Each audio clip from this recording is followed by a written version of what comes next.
వర్షాభావం వల్ల వచ్చిన కరువును కూడా బీఆర్ఎస్ రాజకీయం చేస్తోందన్నారు మంత్రులు. ఫోన్ ట్యాపింగ్ లో A1, A2గా కేసీఆర్, కేటీఆర్ ఉంటారన్నారు కాంగ్రెస్ నేతలు.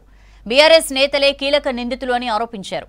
దేశంలో 10 ఏళ్ల మోదీ, రాష్ట్రంలో కేసీఆర్ రాష్ట్రానికి ఏమీ చేయకపోయినా ఓట్లు అడగడం సిగ్గుచేటని మండిపడ్డారు హస్తం నేతలు.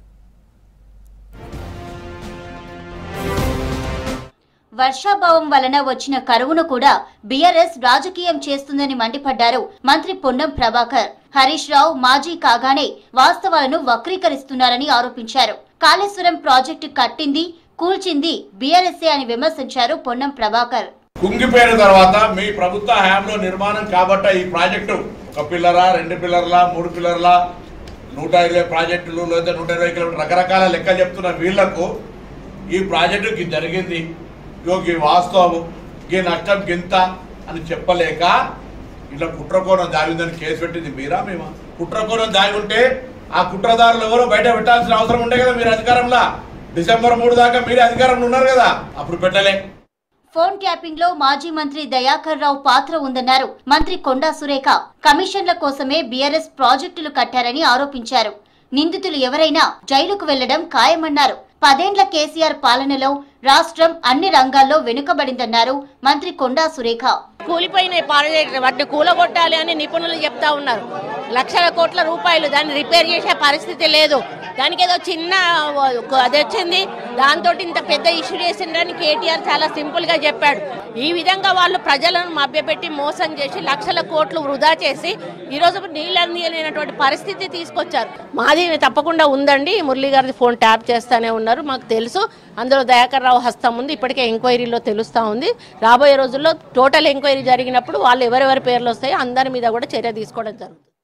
5 ఏళ్లలో నిజామాబాద్ కు ఏమీ చేయని అరవింద్ ఓట్లెలా అడుగుతున్నారని ప్రశ్నించారు ఎమ్మెల్సీ జీవన్ రెడ్డి. రైతాంగ సమస్యలను పరిష్కరించడానికి కట్టుబడి ఉన్నామన్నారు. రాష్ట్ర ప్రభుత్వం మాత్రమే చక్కెర ఫ్యాక్టరీని తిరిగి ప్రారంభిస్తుందన్నారు జీవన్ రెడ్డి. 5 ఏళ్ల పార్లమెంట్ సభ్యుడిగా ఉన్నాడు. కేంద్రంలో ఎన్డీఏ ప్రభుత్వం ఉన్నది. ఇదే మోడీ గారు అక్కడ ప్రధానమంత్రి, ఇదే అరవింద్ గారు ఏది ఇస్తుందో పార్లమెంట్ సభ్యుడు 5 ఏళ్ళు ఏం చేయలేకపోయాడు. ఇవాళ మళ్ళా సన్నాయి నొక్కుతున్నాడు. I'm committed for sugar factory reopening. I'm telling, రాష్ట్రంలో కాంగ్రెస్ ప్రభుత్వం అధికారంలో ఉన్నది కాబట్టి అది పునఃప్రారంభం చేయగలిగేటువంటి అవకాశం కేవలం రాష్ట్ర ప్రభుత్వానికి మాత్రమే ఉన్నది. అది రాష్ట్ర ప్రభుత్వం ముఖ్యమంత్రి Revanth Reddy has committed for it. I'm telling. Phone tapping లో A1 గా కేసీఆర్, A2గా కేటీఆర్ ఉంటారన్నారు కాంగ్రెస్ సీనియర్ నేత మధు యాష్కి. అధికారుల విచారణ తర్వాత వారిద్దరిని ప్రశ్నించే అవకాశం ఉందని చెప్పారు. హైదరాబాద్ గాంధీ భవన్ లో మీడియాతో చిట్చాట్ చేసిన మధు యాష్కి పోలీస్, ఇతర శాఖల్లో ఉన్నత అధికారులుగా బీఆర్ఎస్ కోవట్టులే ఉన్నారని చెప్పారు. కవిత ఫేక్ కేస్ అంటుందే తప్ప నేరం చేయలేదని చెప్పడం లేదన్నారు. లిక్కర్ కేసులో దర్యాప్తును కాంగ్రెస్ ఎన్నడూ వ్యతిరేకించలేదన్నారు.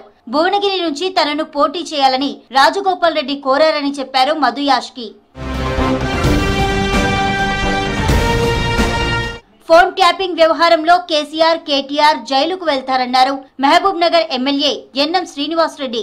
మాజీ సీఎం కేసీఆర్ ఆదేశాలతోనే అప్పటి intelligence chief Prabhakar Rao phone tapping చేశారని ఆరోపించారు.